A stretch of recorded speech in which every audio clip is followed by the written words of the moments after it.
Un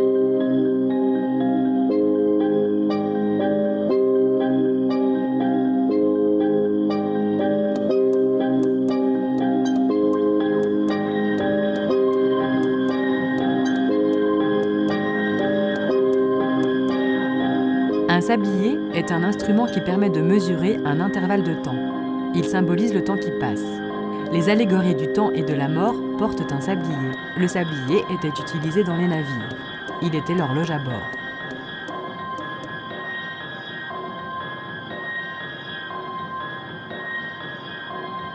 Si l'art contemporain commence après la Seconde Guerre mondiale, les artistes contemporains sont-ils vivants ou morts? Certains vivants sont déjà morts.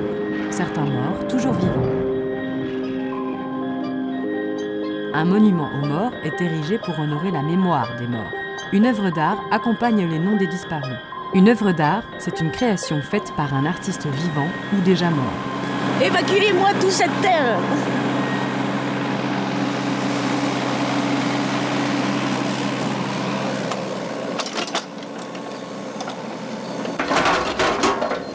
Une œuvre d'art intrigue, émerveille, indiffère, énerve, subjugue ou questionne. L'art, c'est ce qui reste quand une civilisation disparaît. Non mais il m'intéressait celui-là pour différentes raisons. Un, c'est marqué ville de Dunkerque et là il y a quelques mètres carrés qui appartiennent à la CUD. Une œuvre d'art ne vient pas de nulle part. Ici, nous sommes à Dunkerque, au nord de la France. Et nous on va suivre cette ligne-là. Plus précisément, sur un triangle sans nom. Nous sommes au nord de la ville, dans le quartier du Grand Large. À 100 mètres de la mer, entre le FRAC, le lac et le musée de la guerre 1940, Opération Dynamo. FRAC signifie Fonds régional d'art contemporain. C'est un lieu qui soutient les artistes en exposant et diffusant leurs œuvres. LAC signifie Lieu d'art et d'action contemporaine. C'est un musée qui expose des œuvres d'art. Son jardin surplombe le triangle sans nom, la mer et la ville de Dunkerque. Ce quartier possède des espaces publics non identifiés. Ce FRAC possède un écrasement secondaire. Dunkerque est la ville du Spirit of Dunkirk. L'esprit de Dunkerque est né lors de l'opération Dynamo. Les navires anglais militaires et civils sont venus délivrer les soldats encerclés par l'armée allemande. L'opération Dynamo a été décidée le 21 mai 1940 dans une cave du château de Douvres où se trouvait une dynamo. L'opération militaire Dynamo a duré 9 jours à Dunkerque, entre le 26 mai et le 4 juin 1940. 9 jours, c'est 216 heures, 12 960 minutes, 177 avions abattus, 838 navires dont 235 coulés, 347 781 soldats alliés évacués vers l'Angleterre, 34 000 prisonniers et 18 219 morts. Plus de 18 000 morts en 4 jours. L'opération Dynamo n'est ni une victoire, ni une défaite. C'est un choix tactique en temps de guerre. Winston Churchill citait l'expression comme symbole de toute résistance contre le nazisme. Séverine Hubbard est une artiste. Elle réalise des œuvres depuis ses 6 ans. À 6 ans, elle voulait être dessinatrice de tapis. La plage Dunkerque s'était transformée en une immense salle d'attente et avec cette file comme ça de soldats qui attendaient pour monter sur les bateaux, pour peut-être avoir une chance d'évacuer. Et les 350 000 soldats qui ont été évacués, ils ont été évacués un par un, quelque part. Un par un, ils sont montés sur un bateau. Donc c'était dans cette idée du sablier qu'on passe un par un, comme ça. Moi, ce que je voulais, c'était une sculpture qui soit brute, mais quelque part parfaite, dans sa brutalité. Elle est en dessous. Là, c'est l'envers qu'on voit. En fait, la pièce après, elle est dans l'autre sens. Le coffrage est sûr que ça passe pas de rien. Elle est née à Lille d'une mère dunkerquoise, née à Malo-les-Bains et d'un père français né à Rabat dont le père était militaire de carrière. Les militaires sont des hommes dont le métier est de défendre un pays. Les militaires essayent de rester vivants, mais ont l'autorisation de causer des morts. Les militaires morts sont honorés par leur pays. Les communes érigent des œuvres pour cela. C'est du béton brut parce que, comme dirait Rainer Bram, pour être brutaliste, un bâtiment doit répondre à 3 critères.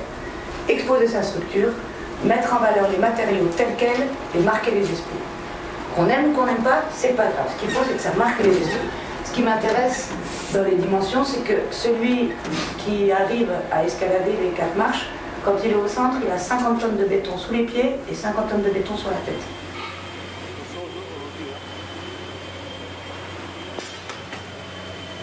Et ce qui est beau aussi dans le travail d'équipe, c'est que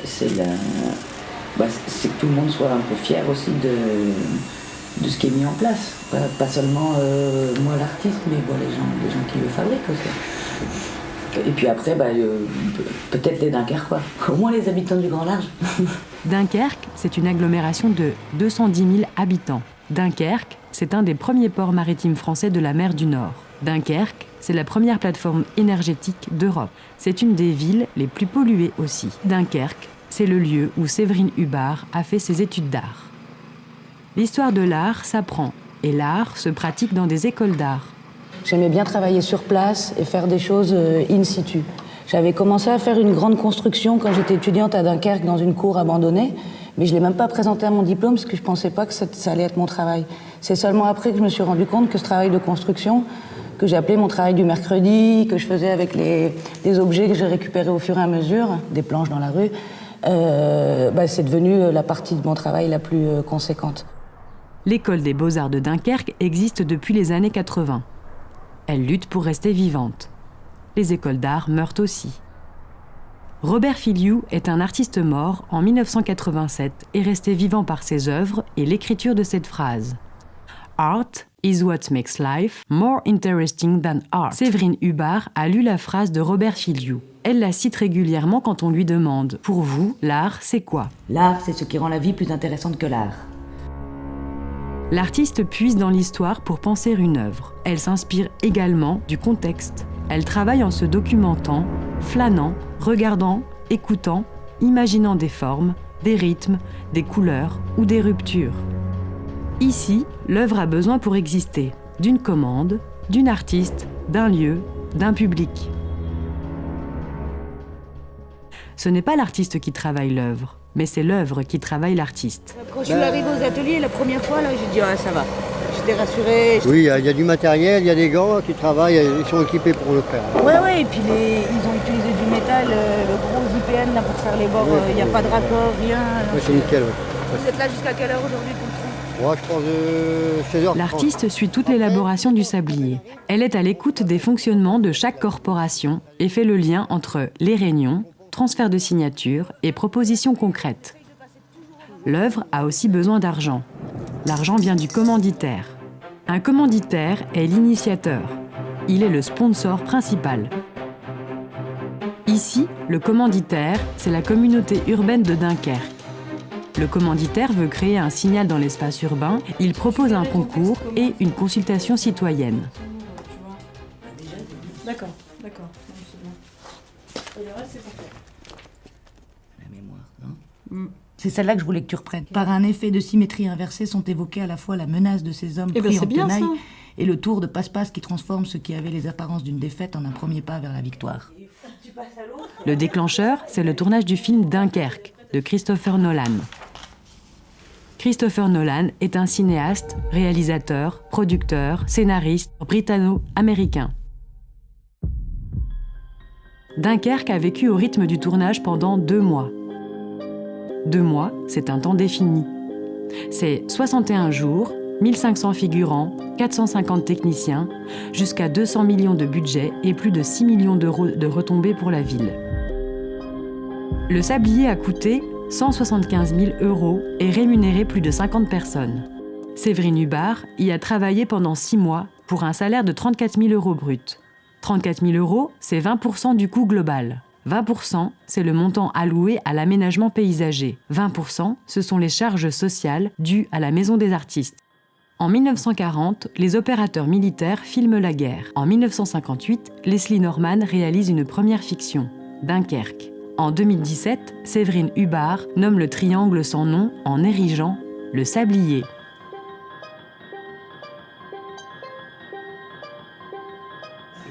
Entre deux, j'ai eu l'étancheur et l'étancheur, il a dit que le lendemain, on pouvait travailler.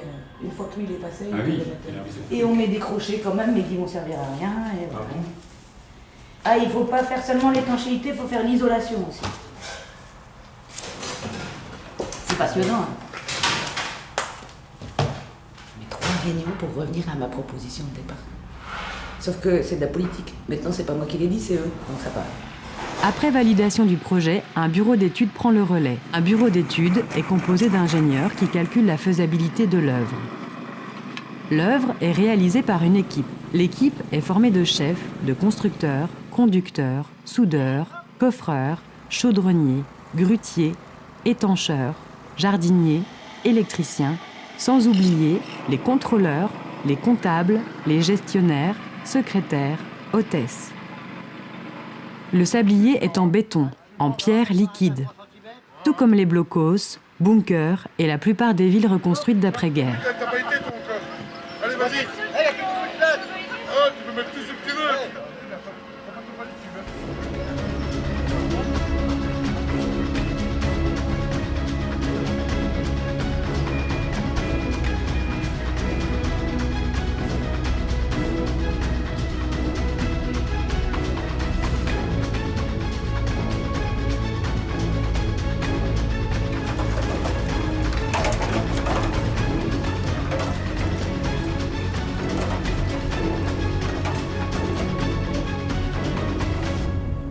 Une œuvre d'art ne se veut pas utile, mais peut être utilisée. Séverine, elle est où la miss?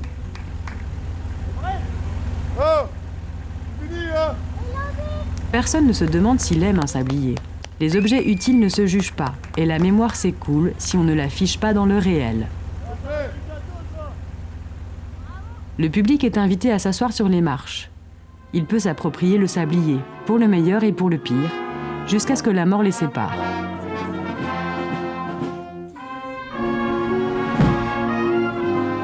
L'inauguration a lieu le 12 juillet 2017 à 18h30, avant que les anciens combattants ne partent en vacances. Il nous a gratifié de son sablier monumental, témoignage du temps qui passe et de la mémoire qui doit être vécue comme l'une des marques premières de l'humanité des hommes.